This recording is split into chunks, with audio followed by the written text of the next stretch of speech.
Thanks to you at home for joining us this hour. Really happy to have you here. So, Michigan State University is in beautiful East Lansing, Michigan. It's a really big school, more than 40,000 undergrads enrolled at any one time, another 7,000 or so people enrolled as graduate students. And Michigan State is a really big name school. It gets a lot of national attention, in particular for its sports teams. The most high profile college sports are obviously football and basketball. Michigan State almost always has really great teams in both football and basketball. They've also got a pretty good hockey program.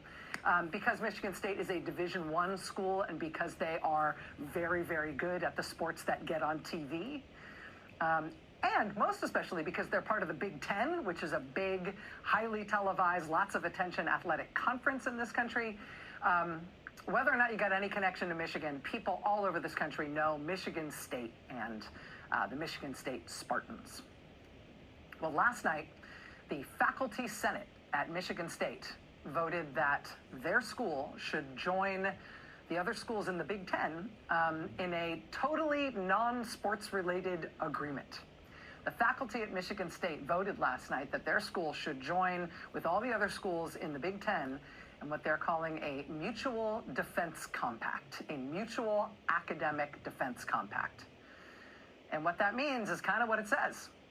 When Trump inevitably comes after one of the schools in the Big Ten, be it Michigan State or Rutgers or Ohio State or UCLA or USC or University of Washington or any of the other schools in that conference, the idea is that all the other schools would agree to help that school defend itself and fight back, which would mean lawyers and experts and advocacy and lobbying and public relations. They would all do it together. They would treat Trump attacking any one of those schools as an attack on all of those schools. So no matter which one Trump picks first to go after, no school would have to fight alone. Michigan State's faculty voted last night for their school to join and help create such a compact. And they are not the first, they are just the latest. They join Rutgers in New Jersey and the University of Nebraska at Lincoln and Indiana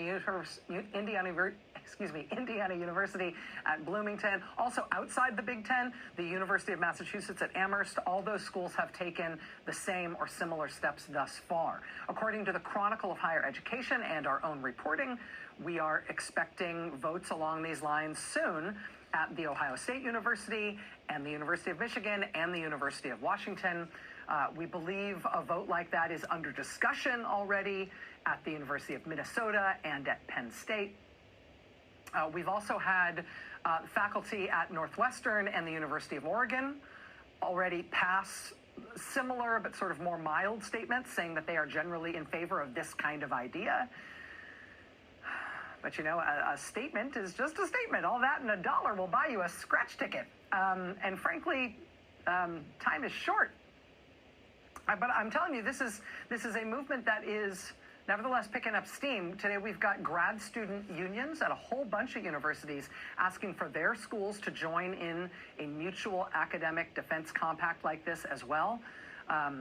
Grad students at the University of Minnesota, which I just mentioned, again, may have a faculty vote on this matter soon. Also, grad students at Cornell University and Stanford, University of Chicago, Northwestern, University of New Mexico, New Mexico State, North Carolina State, Johns Hopkins, MIT, Dartmouth, University of Iowa. Grad students in all of those places speaking out, asking their universities to form a mutual defense compact with other schools.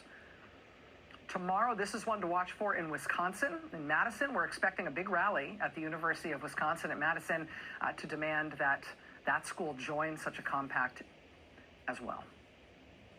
So this is something that is really picking up steam, but it ought to.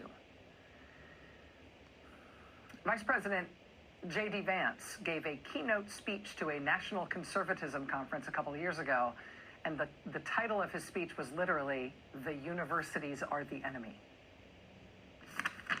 Ladies and gentlemen, the universities do not pursue knowledge and truth. They pursue deceit and lies, and it's time to be honest about that fact.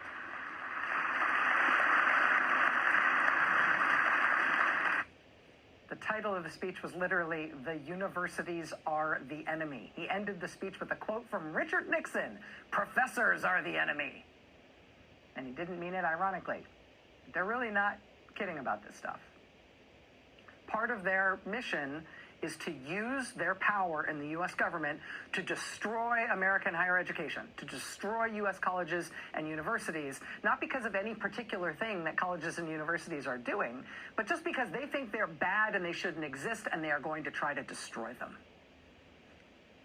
They have been saying this for years. Now it is clear we should believe them. Tonight, CNN and the Washington Post are reporting that President Trump has directed the IRS to strip tax-exempt status from Harvard University after Harvard said this week that it would not accede to Trump's threats. It would not enter into some kind of receivership where Donald Trump gets to dictate the school's internal policies and academic decisions. Now, there are, of course, laws about tax-exempt status. The IRS can't legally take it away from a university or from any entity just because Trump pounds his chest and says so. So we'll be talking about that more on tonight's show. But the fact that Trump is trying it tells you, tells anybody paying attention that, yeah, now's the time, move fast, right? Any school that wants to survive what Trump and Vance are doing here, what their agenda is here for American universities and colleges, any school that wants to survive what's coming their way better find a way to not have to fight alone.